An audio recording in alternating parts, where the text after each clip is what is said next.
지금 이제 바울은 3차 선교 여행을 마치고 예루살렘으로 돌아가는 길에 자신이 3년 동안 목회를 하고 가르치고 양육했던 에베소의 성도들, 특별히 일꾼들을 불러서 이제 마지막 고별 설교, 마지막 교훈을 주고 있는 장면입니다. 지금 바울이 표현했듯이 자신도 이제 예루살렘에 들어가는데 그곳에 성령님께서 말씀해 주셨다. 결박과 환난이 기다리고 있다. 그래서 내가 이 길을 가는데 주께 받은 사명이기 때문에 내 생명조차 귀하게 여기지 않는다. 뭐 쉽게 말하면은 나 지금 이제 죽으러 간다 이렇게 얘기하고 있는 겁니다. 다시 너희가 나를 못 보게 될 거다. 이런 심정이 담겨 있고요. 그리고 이 에베소의 일꾼들에 대한 또 그 성도들에 대한 마음이 이제 내가 여기를 떠나면 여기에 사나운 이리들이 와가지고 너희를 해하려고 할 거다. 너희를 아끼지 아니하고 다른 길로 빠지게 할 것이다. 그러니 우리는 이 바울의 심정을 좀 헤아려 봐야 됩니다. 3년 동안 목회하고 가르치고 양육하고 세워진 이 교회들에 대한 그 마음과 그리고 이제 이리가 와야 되는데 그러면 지켜야 되잖아요. 성도들을. 근데 더 이상 자신이 지킬 수 없고 자신도 자신의 사명을 향해서 나가는데 거기에도 또 이 결박과 환난이 기다리고 있는 겁니다. 이런 처지와 이 상황 속에 바울은 무엇을 권면하고 무엇을 어떻게 말할 수 있겠습니까? 어떻게 보면 마지막 유언과 같은 그런 내용이 담겨있는 이제 장면입니다. 뭐 우리가 지난번 그 온라인 예배 때도 보셨듯이 그 요게벳의 노래라고 하는 그 복음성가가 있잖아요. 요게벳이 자신의 아들 모세가 그 보면은 본래 태어난 이 아들들은 다 나일강에 던져서 죽여라 이렇게 했는데 그 모세가 잘생겼다고 표현되어 있습니다. 성경에. 잘생겨가지고 물론 잘생겨서 그거를 버리진 않았겠죠. 근데 성경에 이제 그렇게 표현되어 있습니다. 자신의 아들을 어떻게 그 강에다가 버릴 수가 있겠어요. 그래서 이제 갈대 상자를 만들어서 그 안에 아이를 담고 나일강가에 떠내려가는 그 어머니의 그 심정인 것입니다. 지금. 그리고 그 찬양의 가사 내용도 너의 삶을 주께 맡긴다 이렇게 고백하면서 떠내려 보내잖아요. 지금 바울의 심정도 그런 것과 같은 겁니다. 자신의 인생도 결박과 환난이 기다리고 있고 이제 내가 말씀을 가르치고 양육했던 이 교회도 이리가 와서 그들을 다 해하려고 하고 그래서 바울이 오늘 본문 말씀에 같이 보세요. 뭐라고 표현한 거냐면 요점입니다. 32절이요. 지금 내가 32절입니다. 지금 내가 여러분을 주와 및 그 은혜의 말씀에 부탁하노니. 그래서 바울이 할 수 있는 것은 야 너희 준비해라. 마지막 날이 가까웠다. 그리고 이 하나님의 택한 이 교회 에베소 교회를 지켜라. 성도들을 돌봐라. 뭐 할 얘기가 많았겠지만 그렇게 말하지 않고 모든 내용의 요점과 정리를 이렇게 말하는 겁니다. 너희를 주님께 맡긴다. 그리고 하나님이 주신 친히 주신 이 말씀이 너희를 든든히 세우고 너희의 필요한 모든 것들을 이 말씀 속에서 하나님의 뜻 가운데 하나님이 다 채워주시고 인도하시고 이루시고 말 것이다. 바울의 마지막 권면과 유언은 하나님이 어떤 분이신지를 기억해라 이 얘기를 한 겁니다. 너희들이 이걸 할 수 있는지 없는지가 아니고 너희가 무엇을 준비할 수 있는지가 아니고 너희가 무엇을 이뤄낼 수 있는지가 아니고 또 바울이었던 나도 지금까지 사역하면서 가르쳤던 걸 다 다시 한번 언급을 했지만 너희들이 기억해야 되는 것은 나 바울이 아니고 너희의 구원자가 되신 하나님이다. 그 하나님이 친히 너희를 이끄시고 인도하시고 이뤄내실 것이다. 그러니까 그 하나님을 기억해라 얘기하고 있는 것입니다. 그러니까 지금 잘 생각해보면요. 상황이 떠나는 자가 있고 또 남게 된 자가 있고 또 어떤 오는 자들도 있겠죠. 거기에. 중요한 거는 가냐 있냐 뭐 오냐 이게 중요한 게 아니고 하나님의 명령에 따라서 가고 있다는 것을 알고 있느냐, 하나님이 뜻해서 지금 남아있다는 것을 아느냐, 하나님의 또 인도하심을 따라서 오게 된 것을 아느냐 늘 이 하나님을 기억하겠습니다. 하나님. 우리가 지난주에도 그 오준동 집사님 20년 전에 이 교회를 떠났던 한국으로 귀국하셨던 분이 오셨잖아요. 그때 남아있던 자들의 이 마음이 무엇이냐? 이게 묻는 것입니다. 우리 최재형 청년도 한국으로 귀국을 했잖아요. 우리 남겨두고 이렇게 떠나는 사람들 있을 때 너의 마음이 무엇이냐? 오고 가는 것이 하나님께 있으니 하나님께서 우리를 여기 두셨다는 것, 하나님이 보내시기도 하시고 오게도 하신다는 것, 그 하나님을 기억하고 있느냐? 바울은 이걸 떠오르게 하고 있는 것입니다. 우리 인생의 주인이 하나님이시고 우리를 인도하시는 분이 하나님이시니까 너의 삶들을 나는 이제 하나님께 맡긴다. 이것이 실제로 우리가 마지막 날에 우리가 유언을 할 때도요, 마음 편하게 이 세상을 떠나서 하나님께 갈 수 있는 것도 바로 이것 때문에 할 수 있는 겁니다. 하나님에게 우리 자녀들의 인생이 달려있기 때문에 갈 수 있는 겁니다. 저희 부모님들과 저의 조부모님들도 그런 마음으로 홀가분하게 갈 수 있는 겁니다. 물론 마음이 함께했던 시절, 추억의 어떤 시절, 그런 마음이 더 오래 같이 있고 싶은 마음도 있지만 하나님에 대한 이 신앙과 믿음만 있을 때 이 세상에 우리의 자녀들을 보낼 수도 있고 이 세상에 여러 어려움들 있잖아요. 하나님께 맡길 수 있는 이 믿음 안에서만이 평안을 얻을 수가 있게 되는 겁니다.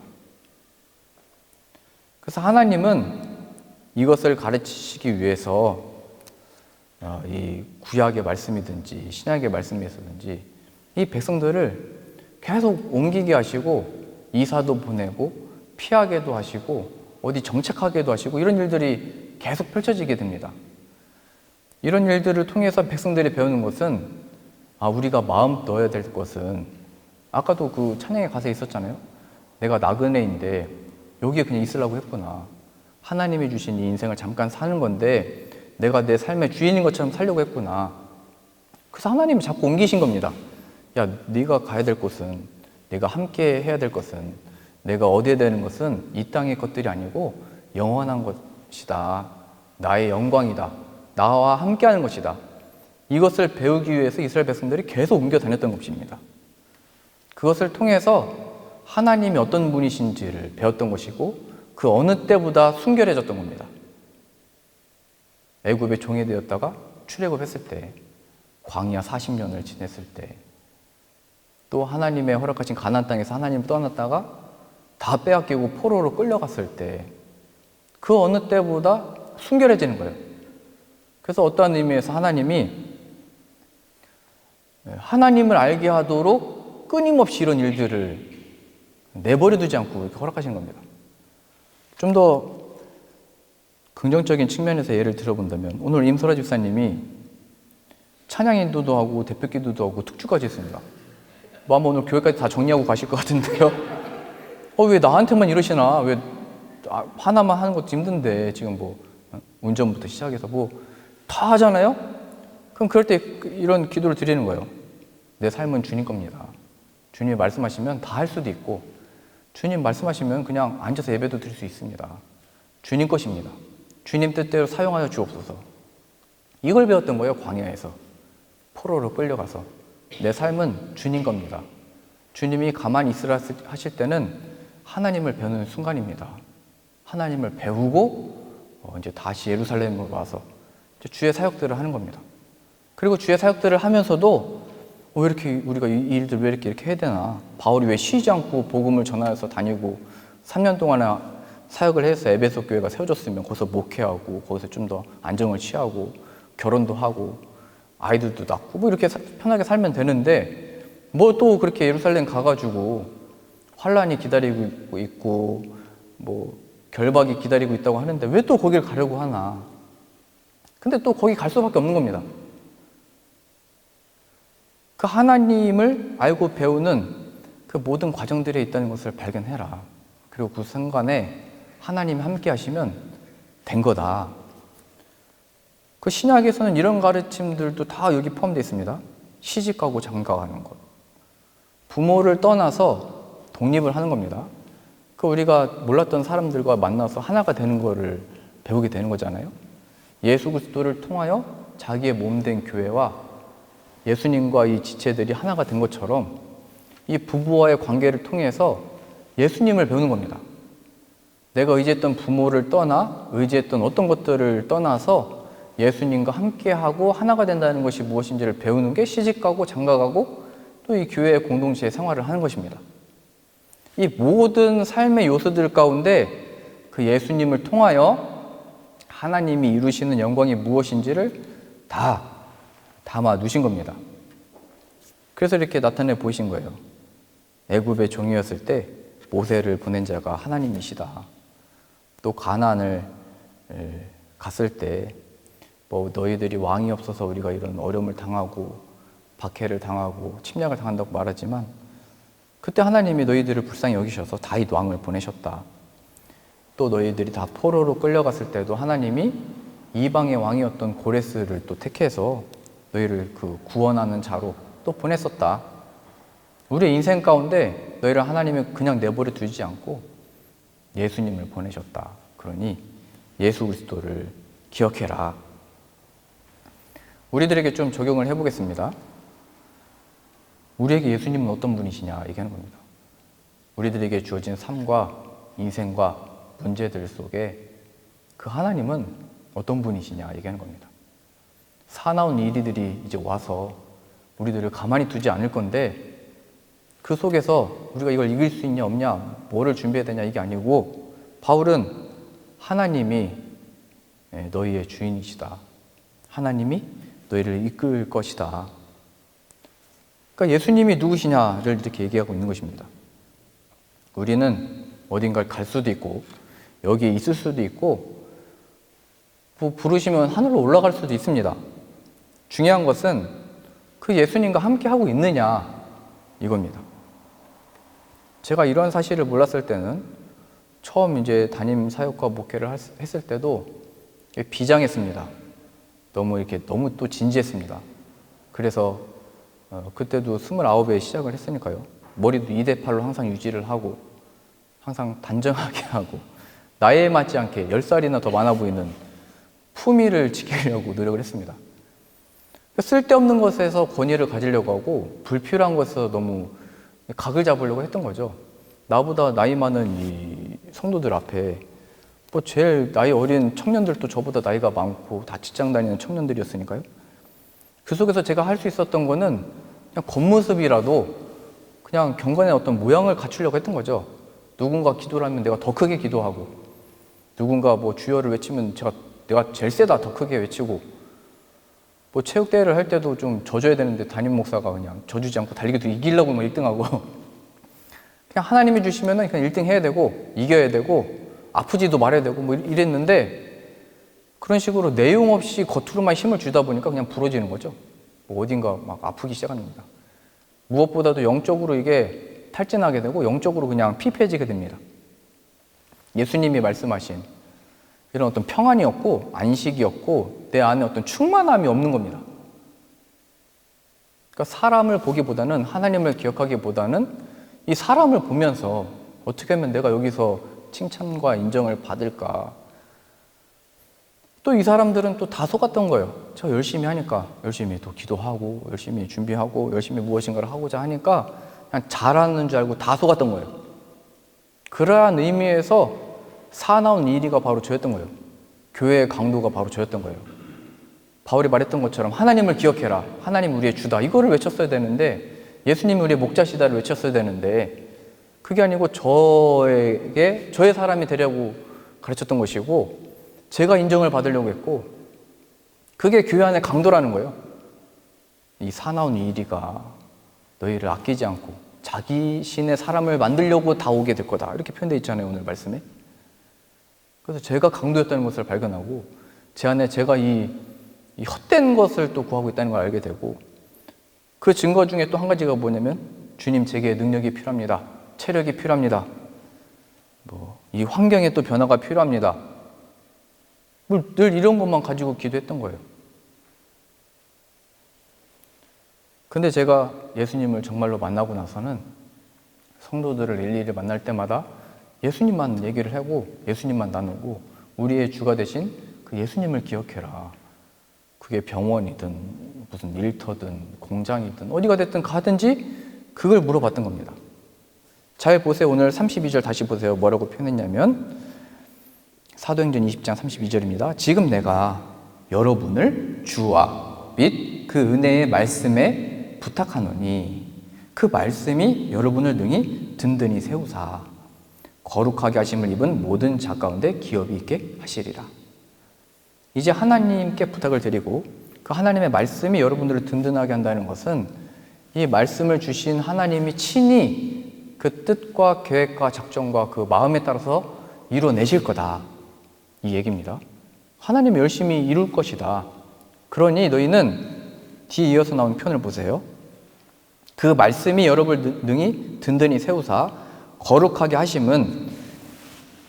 하심을 입은 모든 자 가운데 기업이 있게 하시리라. 이렇게 표현되어 있잖아요.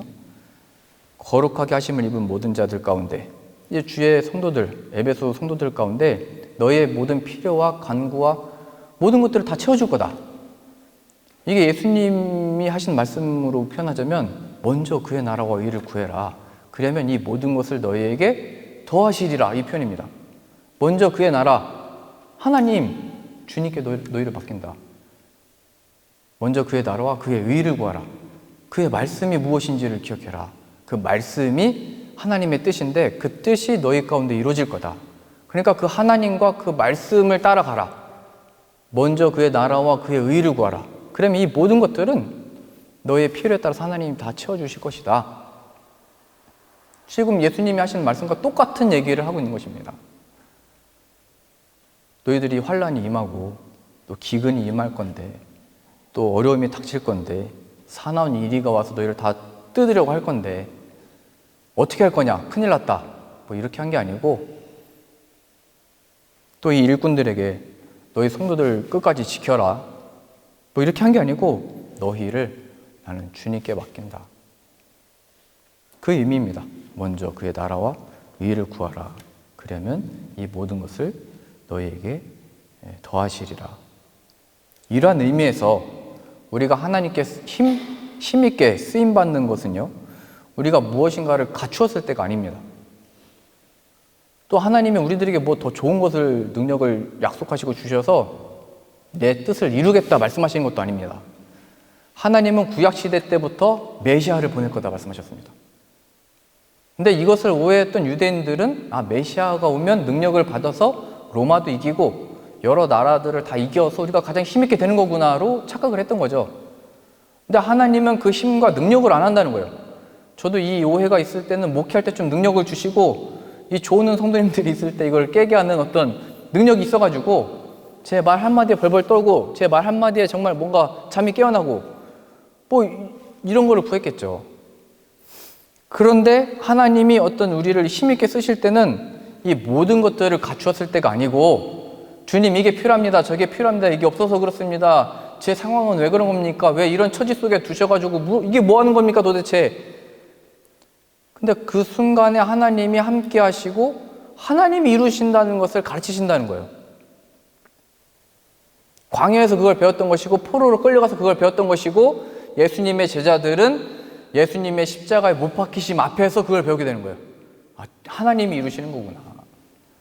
우리가 행했던 바는 그의 힘없이 끌려가심 앞에 끝났다 생각을 했고 더 이상 무슨 희망이 있냐. 내가 진짜 예수님께 모든 걸 걸고 배도 버리고 가족도 버리고 예수님을 따랐는데 이게 죽어버리면 뭐 어떡하냐. 낙심해버린 겁니다. 더 이상 어떤 소망이 없어져 버린 거죠. 우리의 인생이 이게 어떻게 되는 거냐 도대체. 방향이 어디로 가야 되냐. 무슨 소망이 있냐. 하나님이 살아계시면 그의 아들이라고 하는 자가 왜 죽는 거냐 도대체. 내가 하나님의 사랑받는 어렸을 때부터 찬양 들었잖아요. 당신은 사랑받기 위해 태어난 사람. 되게 좋아했는데 왜 무슨 사랑을 내가 어디서 확인할 수 있냐. 그런 삶을 느끼고 경험하고 체험하게 될 때 하나님이 나타내 보이셨다는 거예요. 부활, 내가 한다. 이 은혜의 말씀이 너희를 든든히 세우고, 이 말은 예수 그리스도를 내가 부활시켜서 너희의 구주가 되게 했다. 내 뜻은 반드시 이루어지고 만다. 그러니 너희를 향한 하나님의 말씀이 무엇인지를 기억해라. 말씀이 육신이 되어신 예수 그리스도가 너희 안에 함께 계셔서 너희의 삶을 이끌고 인도하고 하나님의 뜻을 이루어 주신다는 이 약속을 붙들어라. 그럴 때 하나님이 우리를 힘있게 쓰시는 겁니다. 여호와는 나의 목자시니 내게 부족함이 없습니다를 고백할 수 있게 되는 겁니다. 다윗으로 보자면 누가 보기에도 다 부족해 보였던 자였던 겁니다. 그래서 사무엘이 하나님의 명령에 따라서 내가 사울 말고 다른 왕을 세워야 되겠다 했을 때 그의 아버지 이새의 아들들을 만나러 갔잖아요. 그때 첫째, 이 사람이 왕이 될 것 같습니다. 아니다. 이 둘째 보니까 이 사람인 것 같습니다. 아니다. 그래서 쭉 다 가다가 다 봤는데 하나님 아들을 다 봤습니다. 그랬더니 야, 아들이 하나 더 있다. 데리고 와라고 해라. 했더니 그 목동을 데려온 거잖아요. 막내 아들. 그러니까 그의 아버지도 자신의 막내 아들을 보여줄 만한 인물이 아니라고 생각을 했던 것 같습니다. 아니면 너무 어려서 그럴 수도 있고, 이 선지자가 와가지고 아들 좀 보여봐라 했을 때 다 데리고 와야 되는데 그냥 내 막내 아들은 양이나 치는 게 맞고 우리는 중요한 일을 참여할 때 남은 일을 그냥 맡기는 자로 그냥 충분한 아들이다 이렇게 생각을 했던 거죠. 근데 하나님이 보실 때는 아니라는 거예요. 귀히 여기지 않았던 자가 귀히 여기는 자로 왕으로 세움을 받게 되잖아요. 예수 그리스도는 귀히 여기지 않아서 그가 창조자이시고 그가 가장 귀하다라는 것을 다 몰라봐가지고 십자가에 못 박으라고 외쳤던 겁니다. 근데 하나님이 야, 너희의 생각과 너희의 뜻과 내 뜻은 다르다. 그래서 그 죽음 가운데서 건져내셔가지고 온 이 인류의 구원자로 세워버리신 겁니다. 모든 무릎으로 그 예수 이름에 꿇게 하시고 그 예수님의 주 되신 것을 고백하게 하셔서 영광받게 하신 겁니다. 이것의 요점을 기억하세요. 나는 너희의 방식으로 안 한다. 너희의 방식으로 안 한다는 것은 하나님 이것이 필요합니다. 이걸로 안 한다는 거예요. 하나님 이게 없어서 그렇습니다. 이걸로 안 한다는 거예요. 내 아들이 무엇인지를 너로 하여금 알게 하겠다. 내가 아들을 통하여 이룬다는 것이 무엇인지를 알게 하겠다. 이것이 너의 간증이 될 것이고 이것이 너의 소망이 될 것이고 이것이 나의 살아있음을 이 세상 가운데 나타나는 성도들이 될 것이다. 오늘 본문의 말씀에 바울의 심정은 세상적으로 봐도 애통하죠. 자신이야 죽으러 가는 거야 갈 수 있겠지만 가족과 같이 그 사람들을 남겨두고 이리가 올 건데 사단의 공격을 받을 건데 유대인들의 이 또 고발과 고소와 여러 가지 일어날 건데 그거 어떻게 두고 가겠습니까?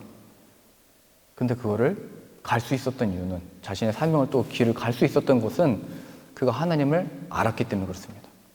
그러니 너의 삶에 또 우리 자녀들의 주가 누구인지를 기억하고 나의 인생과 우리의 자녀들과 허락하신 우리들의 또 친척과 이웃들과 지체들의 인생에 대해서 여러 어려움들과 힘든 일이 있을 겁니다. 광야길 같은 인생도 있을 겁니다. 그 속에 함께 눈물을 흘리며 기도하고 위해주고 공감해주지만 그곳에서 우리들의 역할은 우리의 주가 하나님이시다. 우리 그 하나님을 기억하고 그 하나님을 의지하고 하나님의 뜻이 이루어지기를 구하자. 이렇게 쓰임받는 저 여러분들 다 되실 수 있기를 소망합니다.